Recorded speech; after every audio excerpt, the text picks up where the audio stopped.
চাইছে ইউনিভাৰ 24 ষ্টুডিঅ'ত মই ইমন আৰু লৈ আহিছোঁ আন এক খবৰ। বিশ্বনাথৰ ফলফলিত নিশা অগ্নিকাণ্ডৰ ঘটনা সংঘটিত হৈছে। দুৰ্বৃত্তই অগ্নি সংযোগ কৰিলে বাসগৃহত আৰু শুই থকা অৱস্থাতে দুৰ্বৃত্তই এই ঘটনা সংঘটিত কৰে বুলি জানিব পৰা গৈছে। জ্বলি ভস্মীভূত হৈছে দুখনকৈ মটৰচাইকেল। কথমকি প্ৰাণ ৰক্ষা গৃহস্থৰ আৰু ঘৰত অগ্নি সংযোগ কৰি হত্যাৰ চেষ্টাৰ অভিযোগ গৃহস্থৰ। পুনৰবাৰ জনাইছোঁ, যিহেতু বিশ্বনাথত এই অগ্নিকাণ্ডৰ ঘটনা সংঘটিত হৈছে। বিশ্বনাথৰ যি ফলফলনি আছে, সেই ফলফলনিত অগ্নিকাণ্ডৰ ঘটনা সংঘটিত হৈছে আৰু দুৰ্বৃত্তই অগ্নি সংযোগ কৰিলে বাসগৃহত আৰু শুই থকা অৱস্থাত দুৰ্বৃত্তই সংঘটিত কৰে এই ঘটনা। জ্বলি ভস্মীভূত হৈছে দুখনকৈ মটৰচাইকেল। কথমকি প্ৰাণ ৰক্ষা পৰিছে গৃহস্থৰ আৰু ঘৰত অগ্নি সংযোগ কৰি হত্যাৰ চেষ্টাৰ অভিযোগ গৃহস্থ দীপ্তি শইকীয়াৰ।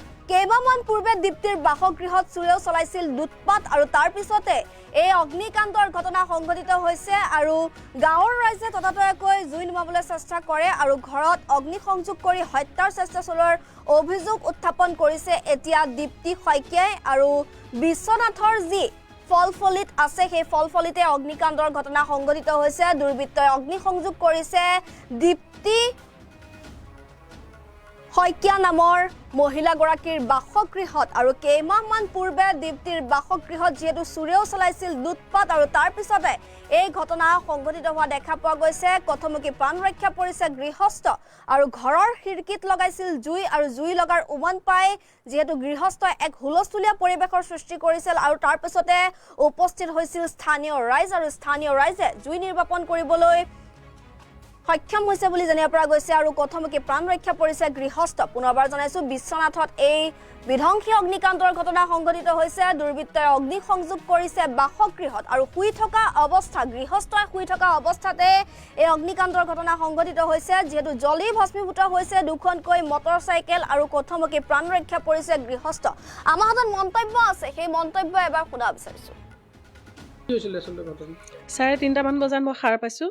সাৰ পাই পেলাই দেখিছোঁ দুখন স্কুটি জ্বলি আছে বাহিৰত মোৰ, আৰু এইটো এটা ছাইড কমপ্লিট জুই জ্বলি আছে। তাৰপিছত মই চিঞৰ বাখৰ কৰিলোঁ, কৰাৰ কাৰণে এই ওচৰৰ কাষৰ ঘৰৰ মানুহখিনি উঠি আহিছে। তেওঁলোকে পাইপ দি পেলাই তেওঁলোকৰ মটৰ চলাই পেলাই তেওঁলোকে পাইপেদি জুই নুমাইছে আৰু ওচৰত চিঞৰ বাখৰ কৰোঁতে গোটেই মানুহখিনি আহিছে। ওচৰৰ মানুহ যিমানখিনি সাৰ পাইছে মানে তেতিয়া ৰাতিটো 3:30 বজাৰ কথা, গতিকে তেওঁলোক আহি পেলাই পূৰা পানী ঢালিছে। পানী ঢালি পেলাই জুইখিনি নুমুৱালে, কিন্তু ফায়াৰ ব্ৰিগেড আহিছে। ফায়াৰ ব্ৰিগেড অহালে আমাৰ জুই নুমাই গৈছে অলৰেডি, আৰু পুলিচো আহিছে বাৰু বৰ্তমান। তেতিয়া ৰাতি আহিছে পুলিচ, আহি পেলাই ধৰক চাইছেহি। তেতিয়ালৈ কিন্তু আমাৰ জুই নাই, জুই নুমাই গৈছে। ভিতৰত অলপ লাগিছে, বহুত লাগিব পৰা নাইকিয়া। ভিতৰত পৰ্দা চৰ্দাবিলাক পুৰিছে, কিন্তু স্কুটি দুখন কমপ্লিট জ্বলি গৈছে। বাহিৰত মেলা কাপোৰখিনি কমপ্লিট জ্বলি গৈছে। সন্দেহ মোৰ আছে, সন্দেহ আছে তেনেকুৱা ব্যক্তি মোৰ আছে, তেনেকুৱা সন্দেহ কৰা তেওঁৱে কৰিব লাগিব। কাৰণ ইয়াৰ আগতো মোৰ জানুৱাৰী 21 তাৰিখৰ দিনাখন আমাৰ ঘৰত চুৰ হৈছে। গহনা আনিছে, প্ৰায় 15 লাখমান টকাৰ গহনা চুৰ কৰি লৈ গৈছে। গতিকে সেই একেজন মানুহে কৰি আছে এই কামটো, ইয়াত কোনো বেলেগ মানুহ নাইকিয়া।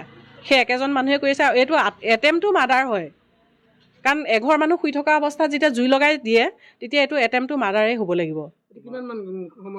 এইটো 3:30 বজাত মই গম পাইছোঁ।